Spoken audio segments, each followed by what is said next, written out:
Have you ever gone after a dream most people would never even try? That was me. I'm Caroline Gardner, a single mom of 3 who thought I could never accomplish something like a triathlon until I did, and everything changed.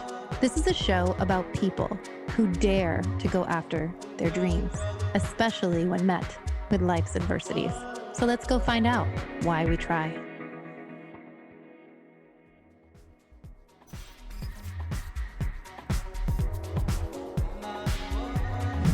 Hey guys, today's episode requires a very special introduction.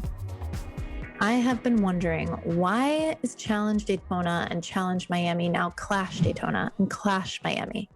And what are these other events? Clash Watkins Glen in upstate New York and Clash Atlanta in Georgia. Well, President and CEO of Clash himself, Mr. Bill Christy, is coming on the show today. Yes, Mr. Bill Christy is back on the Why We Try podcast to go over all the changes in this new endurance event planning for families. Families, yes, family is very, very important to Bill Christy, as you'll hear, and his team. You want to listen to the entire episode because at the end of the episode, Bill opens up about how his why was reignited at Miami's event this past March with a little girl named Bella, who was partaking in her very first sprint endurance triathlon. It was just so heartwarming to hear Bill open up about this. Make sure you leave us a review and some comments if you're watching us on YouTube. If you want to leave us a review, put it on Apple Podcast. I do read those and I will be sharing them on my Zone 1 podcasts. Listen up. I want to talk to you about your next 30 days. What are your goals, your life goals? Are you feeling stagnant? Do you need to reprioritize your life goals over your work goals? Are you searching for your why? Hi, I've been there too. And this is what worked for me.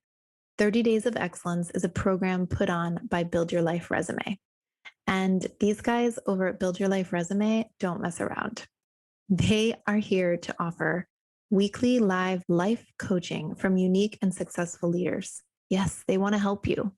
And it's hosted by Jesse Itzler, a renowned entrepreneur and best-selling author. He also owns the Atlanta Hawks and is married to Sarah Blakely, who is an amazing CEO of Spanx.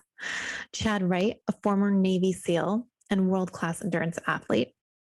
Mark Brown, a retired NFL athlete and celebrity trainer. When you sign up for 30 Days of Excellence, you get 4 live calls per month with Jesse, Chad, and Mark. No joke. You get them every week. Weekly special guests include Wim Hof, Jim Kwik, Sanjay Gupta. Last week we had Ironman Chris Nikik. Incredible. Every week it's someone new, and every week it's someone incredible. Incredibly inspiring. You get access to Jesse's original Build Your Life Resume course, which is valued at close to $400. We all know that working with a triathlon coach elevates your performance, right? Working with a nutritionist is going to help you get closer to your nutrition goals. Well, when you're working with a life coach, it's exactly the same. You work with professionals who provide the path and guidance to meet your life's goals. So what are you waiting for? The cost is $60 a month. That's $15 per live coaching session. And guess what? I have something special just for my listeners.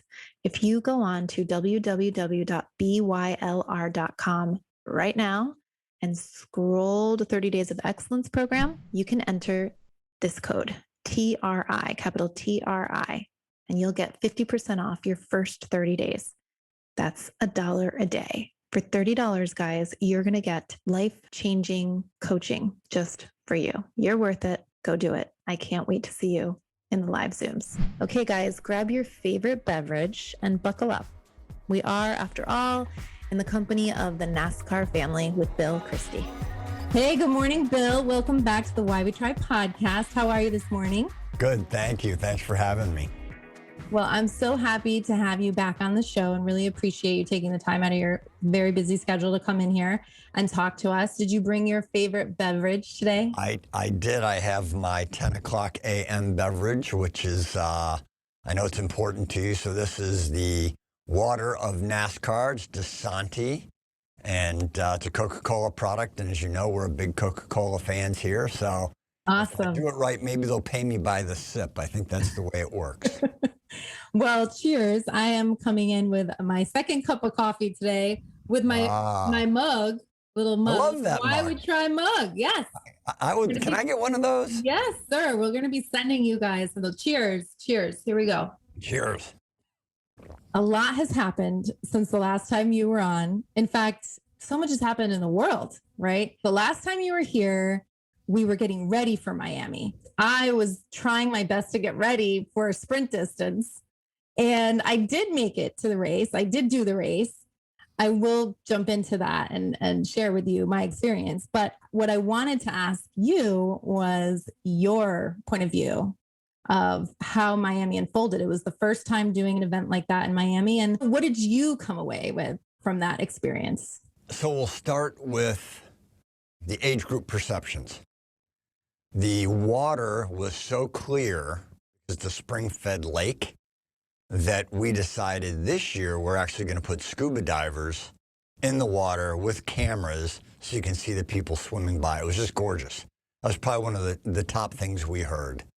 The next thing we heard was we were very, very lucky that working with the county and the Florida Highway Patrol, that one of the two roadways out to Key Largo, we had the entire bridge dedicated to cyclists. You know that's important to me. We won't go into that.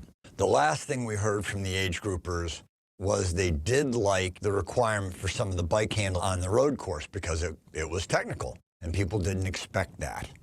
All the other things that I was hoping for with Miami came to be true. First off, a great town, easy to get to, a fantastic place, 20 minutes from Key Largo, 45 minutes from Miami, from South Beach. A beautiful town, a great airport. We exceeded registrations by twofold. We just didn't think that many people were going to get there. Our COVID policies were in place. Everybody was respectful. From the pro component, obviously the names that were there. Jan was there, and it was a battle between he and Lionel, and all the way down the chain, both men and disappointed Annie Hogg. We quarantined all the pros for 7 days in their hotel rooms. Annie positive, and I was sad about that. She had trained hard for that. But as far as my expectations go, it was the second shot at TV. It was the second time to say, okay, first time, was it exciting? Second time, are people really going to watch? Wow, they did. So triathlon is entertainment on TV. It isn't a test anymore. It's real. So that's what I walked away with. That That's so exciting. Yeah, the venue is just a beautiful venue. I mean, gorgeous. What was your take? In hearing you say that, I can appreciate everything that you just mentioned. And from my point of view, as a mom with kids and hoping and praying that they enjoy it. The first day I went down Friday to check in, I felt like I was going into a part of the arena that I'm not normally allowed in. So right off the bat, I felt what you were trying to achieve of this championship level access for all of us, no matter what level we're in. And to go underneath with my bike and go in and then come out in the center where I could just feel, and I had been to that speedway before to watch NASCAR, to watch races. And it was so exciting to just be in the center part. The flow of checking in was effortless. And like you said, everyone was following all protocol and everything was in place. The people that you had out there, volunteers, were amazing. And NASCAR Foundation was there. So they could tell us which way to go and what we needed. To see pros race while I'm checking in gives me goosebumps even now, because I never get to see them. I'm never gonna be racing anywhere, near them, unless they're like done pretty much. So to see them racing while I'm checking in, I also wanted to point out that as a spectator for the pros, I could get angles of things I never would see just being there in person. And I can imagine what that means for getting those shots. Having them come in and to transition as a triathlete, we're always trying to correct or fix certain areas of take any time off anything we possibly can. And to see them come in and watch their face, they were so focused. You can't get that anywhere else unless you're actually in a competition. So I really appreciated that, because when you're competing, it's not pretty. And when you have triathlon and races, sometimes we see the finish line photo, and this made seeing them struggle the next day when it was my turn to struggle, it all came together. It was amazing. Although I came into transition, I did have a flat tire. Oh, no. And my coach was on the side and he's like, "What are you doing?" And I'm like, I have to change it. And he's like, "Yes, you have to change it. What else do you have to do today?"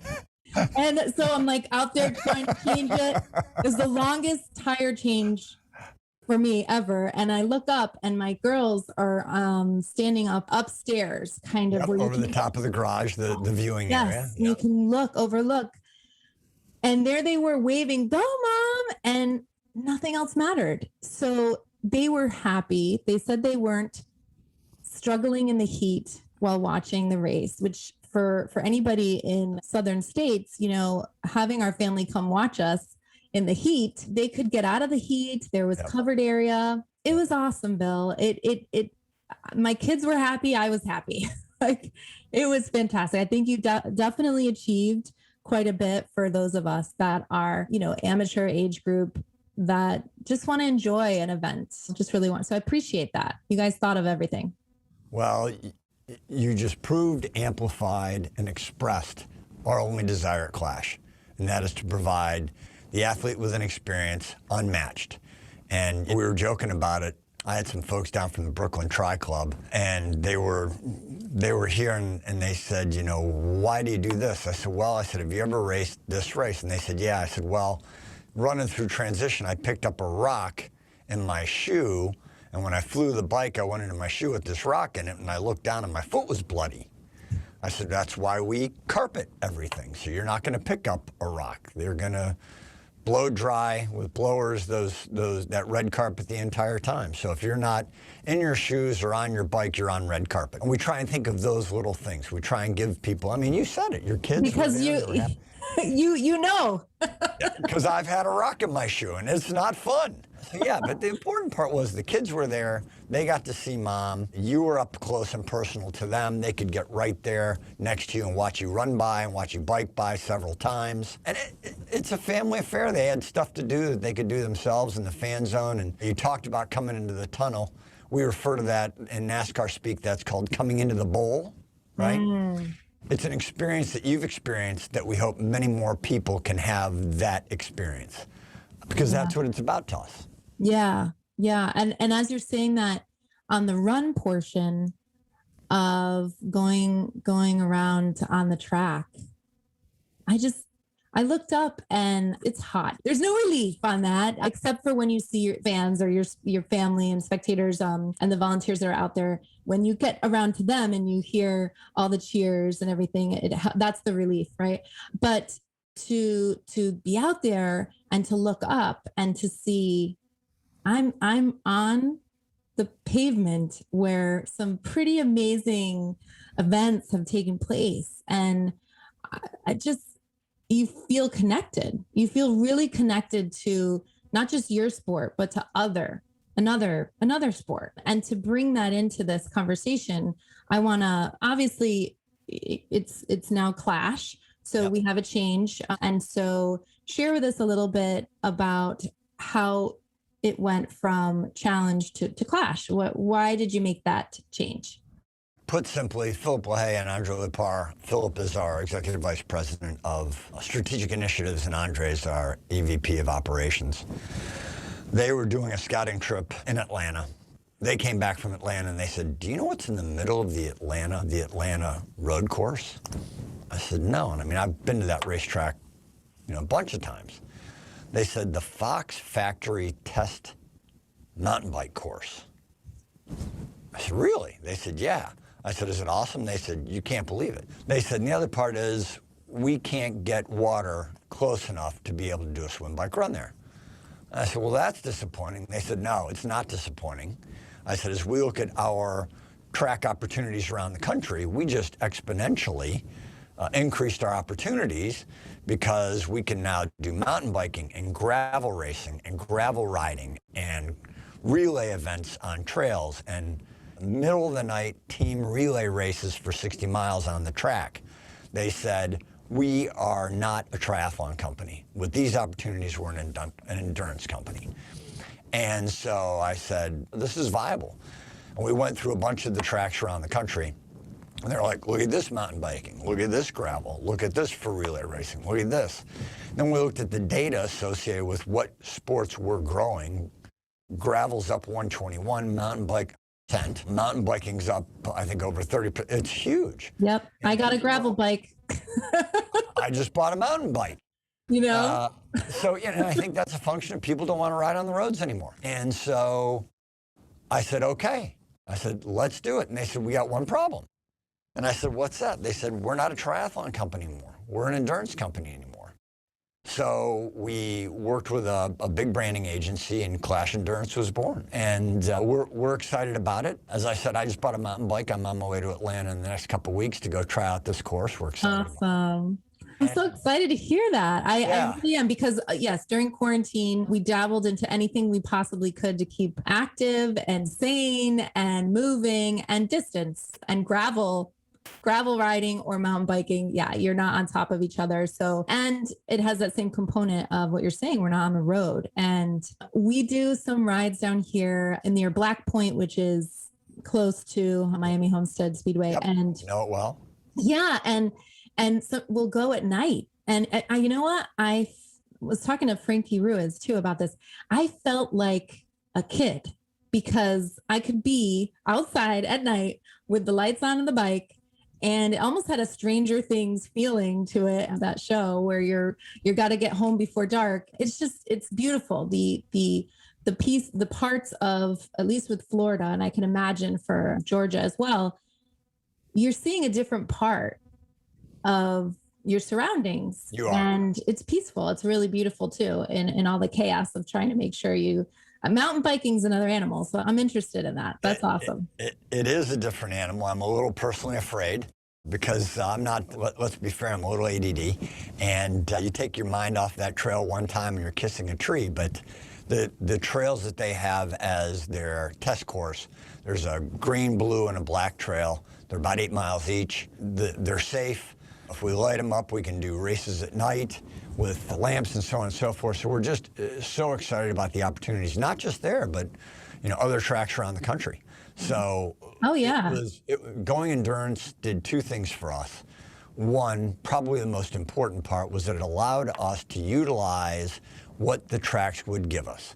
So rather than trying jamming a square peg in a round hole, we said, hey, we've got these unbelievable opportunities, and you're going to see some content from us come out on social media pretty quickly that talks and looks at those different venues.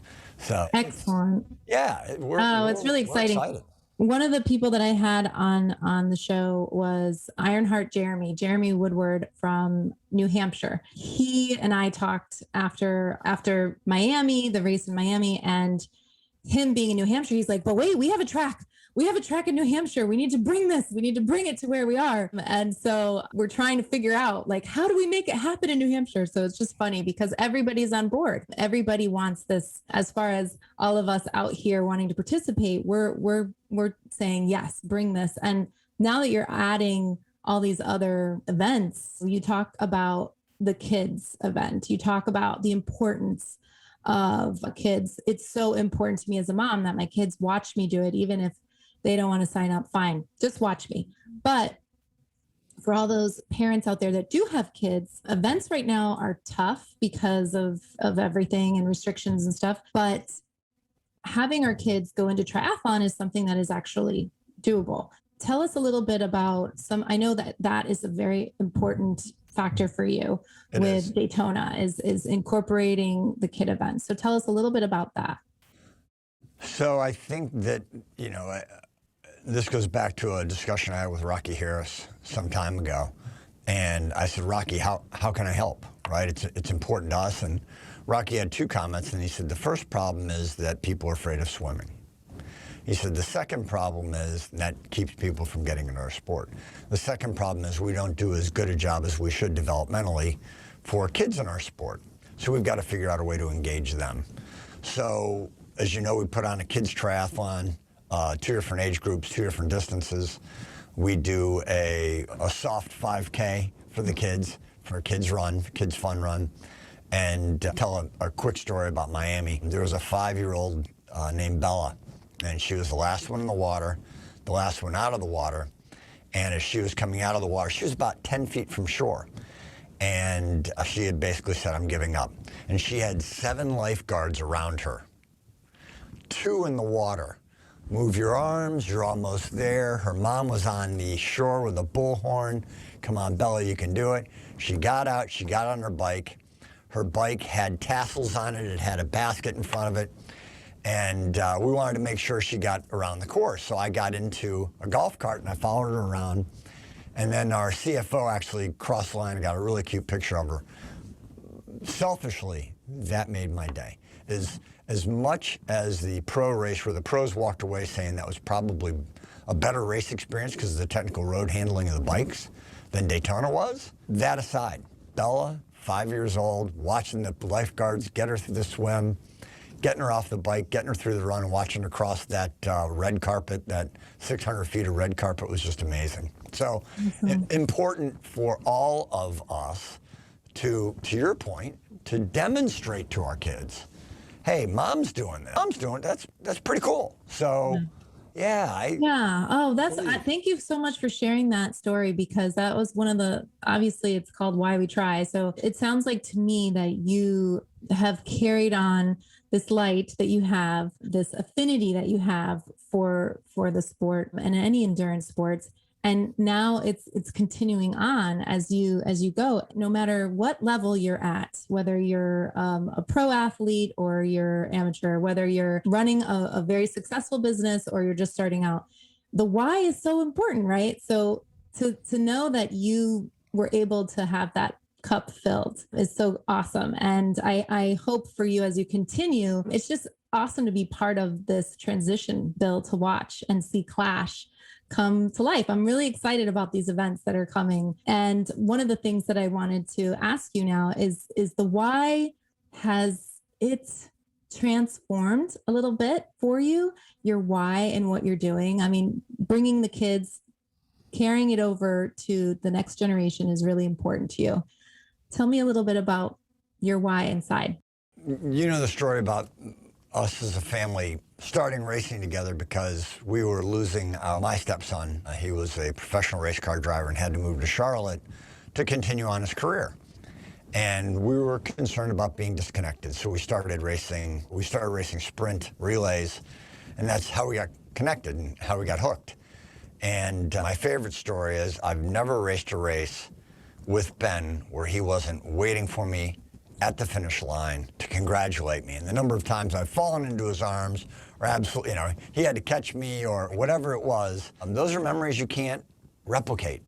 And we're all about, our kids are very close to us, and they're not little anymore. They're 25 on our way to law school, trying to get that done, about to be married at 20, soon to be 28, and then 30 as an executive for NASCAR.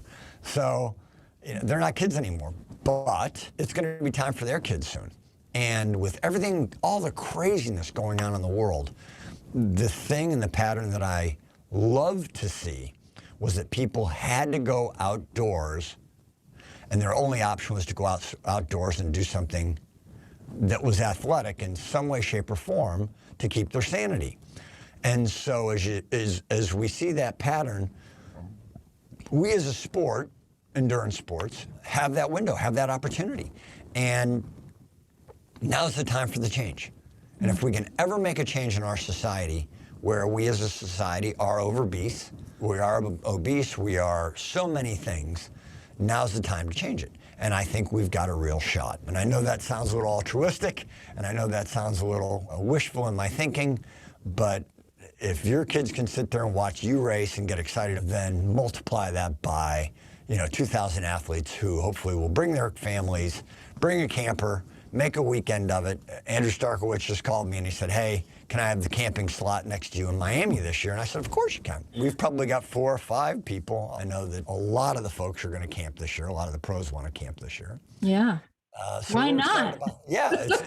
You were there. You saw it. Yeah, I saw it. It's fantastic. Hearing you say that, I have to think about NASCAR itself. You have the blueprint. You have that already there. And when I've been to, it's been, I think it's been too long. Obviously, if I'm thinking like that, it's been too long. And I remember a friend of my brother's up north, Jim Bowman. He was a producer for ESPN, and he was coming down to Miami. And he's like, "Let me get you some tickets. Come on in and watch." And I'm like, "This is the first time I've ever been to a NASCAR race. I have no idea what's going on. What am I going to see?"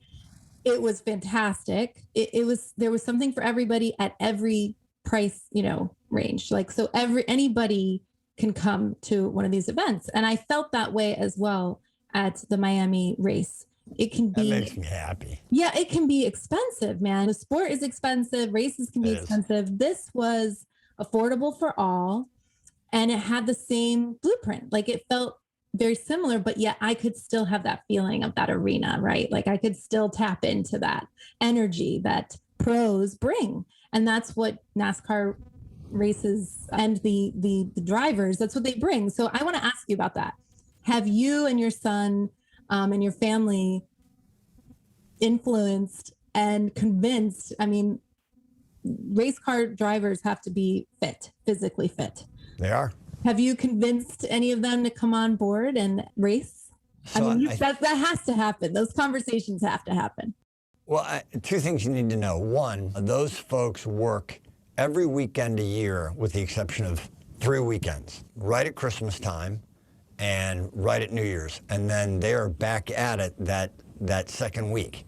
So they are racing every single weekend. So to get them to one of our races is challenging. Now, having said that, I will tell you that the majority of them are training swim, bike, run. Most of them are Carmichael coached athletes, and they are triathletes. They cycle, they run, they swim as a big part of their training. I mean, think about it. They're in a 120-degree car for 4 hours, and it's tough. And they are phenomenal athletes. And it's like old baseball players were slow old guys who could hit the ball and field the ball. But now they're all 6'2", incredibly talented athletes. You look at women's soccer, they're all unbelievable athletes. I mean, those people run 6 miles a day running back and forth on the soccer field. And they have to be in shape, talented, and so are the drivers. They all are. But to get them to a race is challenging. And it's funny because everybody asked that question. And Nicholas Chase finally said to me, probably about 3 months ago, when we were rolling out what our format was going to be for pro selection going into Daytona, we went to all the pros and said, we're struggling, right? Here's what our thinking is. And we listened to all the pros because people like you wanted to see the pros. It's the first time you get up and close, you get to meet them, they get to sign autograph cards. Obviously, that didn't happen in COVID last year. Right. May not happen this year, but those engagements happen. But at least you're sitting and watching them within 15, 20 feet of them racing and going through transition, seeing the looks on their faces, and watching them pull muscles and coming off the course. You wrap all that together and you think to yourself, where does that get real? And it gets real in that exact example. Back to your point, Nicholas Chase said, hey, maybe we're doing this wrong. Maybe we should come meet them and share our experiences with them as athletes, as opposed to them coming to us. So happy to say that he's going to be with us this weekend.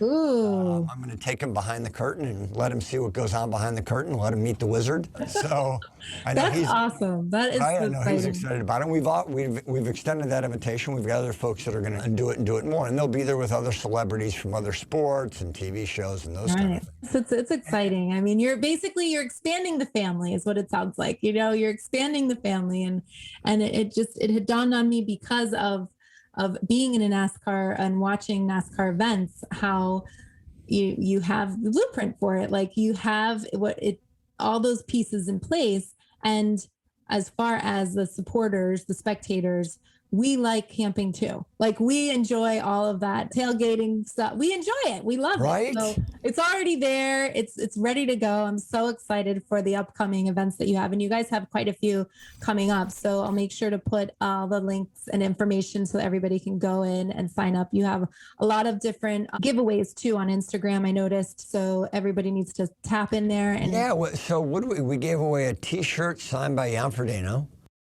We gave away helmets signed by the winners last year. I think we've had some pretty good swag giveaways. I think we were talking about it yesterday. If it didn't go up last night, it's going to go up today. And that is the swag that you get for both the sprint and the middle distance in Daytona this year. Both swim and middle distance get a 24-inch swim bag. A very, very nice swim bag, which is, of all the swag I've ever received for any race in the world, it was to this day I use it. You get a phenomenal Clash t-shirt. You get from our friends at Mick Ultra a church key or a bottle opener. there you go. I found out yesterday most of my team didn't know what a church key meant. They're too young. So you get a church key, you get a t-shirt, you get a water bottle, on and on, all the swag. We love swag bags. Especially good ones. Yeah, especially good ones. I want good stuff. I'm with you. I want the stuff that I'm going to use. Right. And I will say, of all the stuff that I've bought over the years, my favorite has been my swim bag, to the point where it's dying, and I got it in 2017. You see, that's really particular about triathletes in general. They're kind of like our cushion, right? Like we know that we have that bag. We know where everything goes in that bag. And we are going to use that bag until it is on its last thread. So I like that you're going to be bringing something that you picked. Now I know Bill picked this item in here. It's going to be good, guys. It's going to be good. That one's my responsibility. The team picked out some really cool stuff. I'd be amiss if I didn't tell you. I think the important part is, if you're a sprint athlete, you get the bag as well.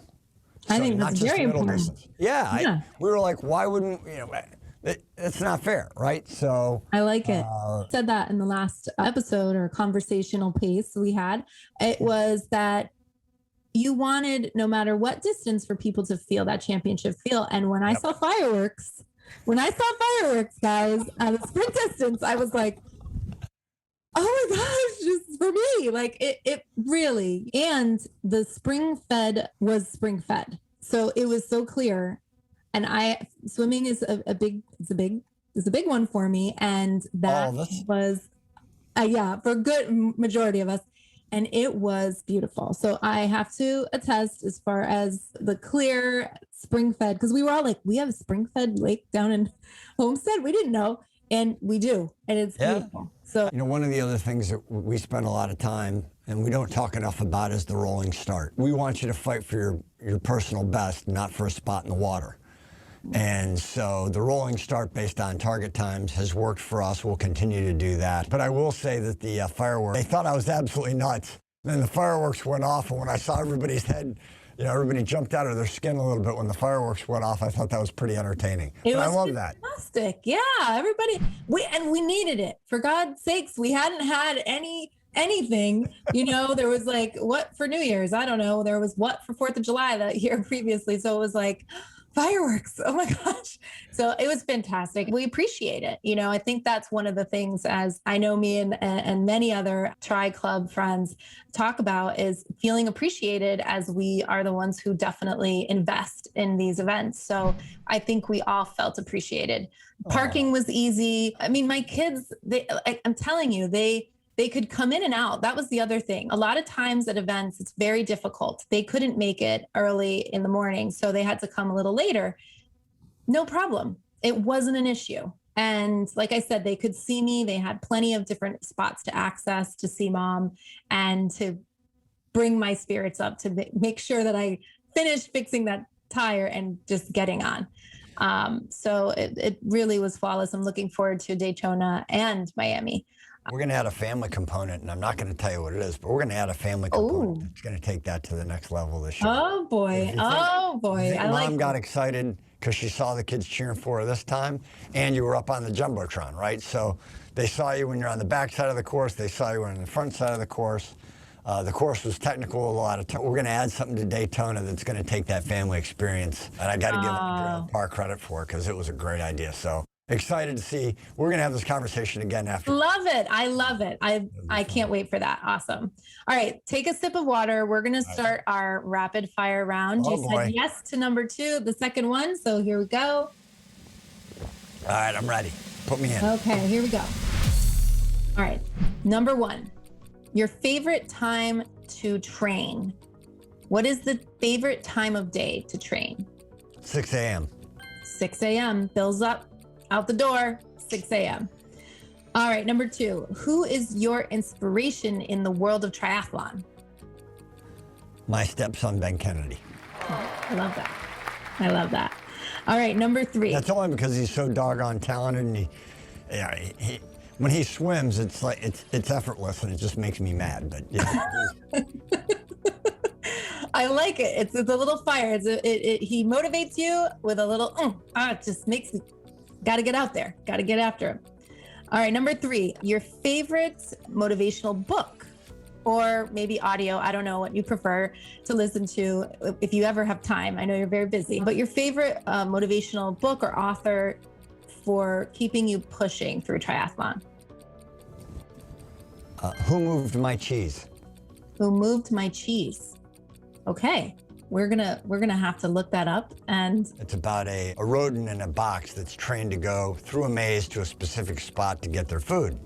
And if you move the food, they can't find it because they've been trained so far to do one. So they lose their flexibility and nimbleness. So I sort of apply flexibility and being nimble in training to Who Moved My Cheese. Move My Cheese. Simple. It's very simple. I love this. All right, number 4. What's the nickname your tri friends give you?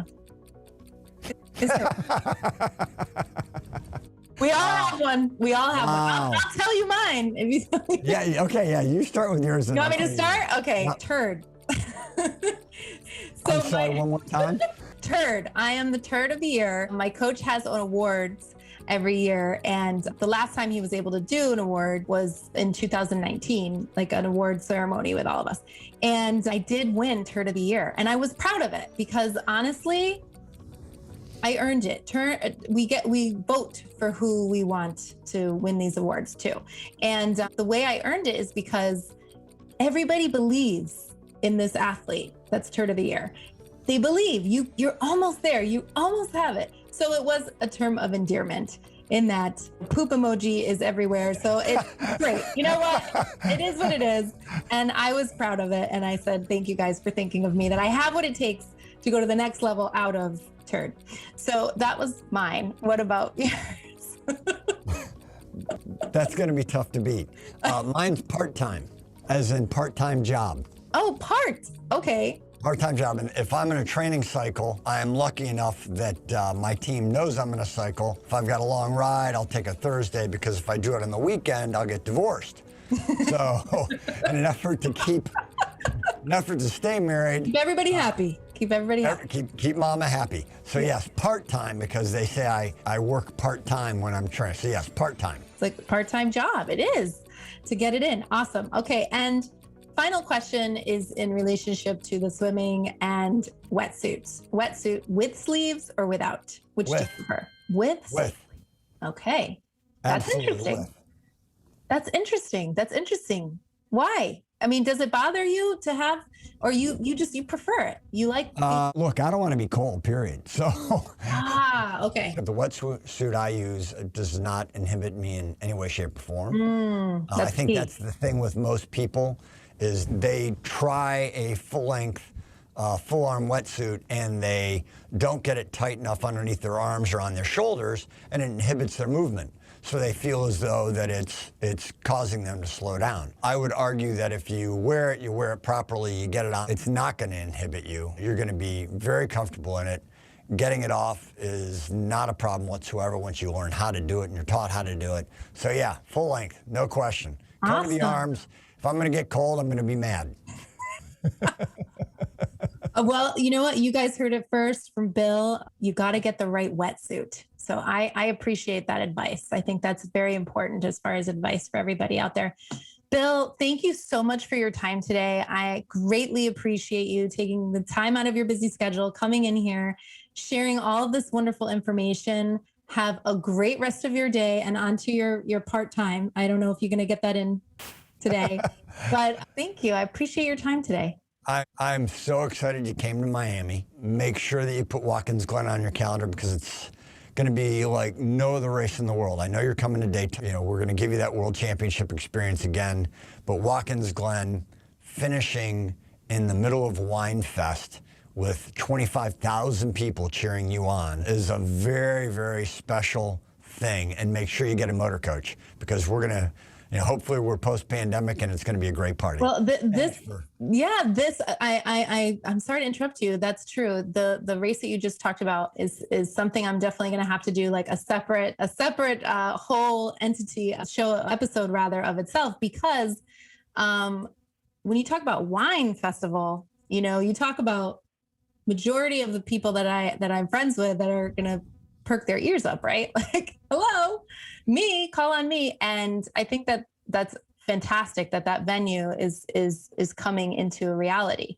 So tell me a little bit before we check off. Let's ask you one little question about that venue. Sure. You have a wine festival going on. So that is in the middle of New York wine country. So you will be cycling. You'll be cycling through vineyards on rolling hills. The town itself of Watkins Glen is a quaint little Main Street USA town that is just so friendly. They know how to put on events. The track itself is an old Formula One track converted to a NASCAR road course. You're going to see relatively quickly, Rennie McCaffrey is going to do a video clips for you guys to see what it's like running and biking in Atlanta. But then you've got Meredith Kessler and Andrew Starkowicz who are doing running and biking and swimming in Watkins Glen. And so that course, being an old Formula One course, is 4 superhighways wide. But it's also the middle of Wine Fest and one of the largest wine festivals in the country. And the wine festival happens inside the track. So you will actually do the race around the track and you will finish, cross the line, and people will be there cheering you on and handing you a glass of wine. Nobody else has that, Bill. Yeah, it's nobody else has that. With the, you know, the 5K, I told somebody, I said, I'm only running the 10K because I get to go from wine station to wide station. Yeah. Tim O'Donnell said that's the only reason he's coming to the race. Yeah. Is because of the wine. He said that's where I hooked him. So it's like a tour. Oh, I love it. I love it. The town of Watkins Glen, talk about family friendly. Canoeing. The Glen itself is a gorge with a number of waterfalls as you walk through the natural park and you're walking up through the gorge and you're looking at waterfall after waterfall after waterfall. It's beautiful. They have a salt train.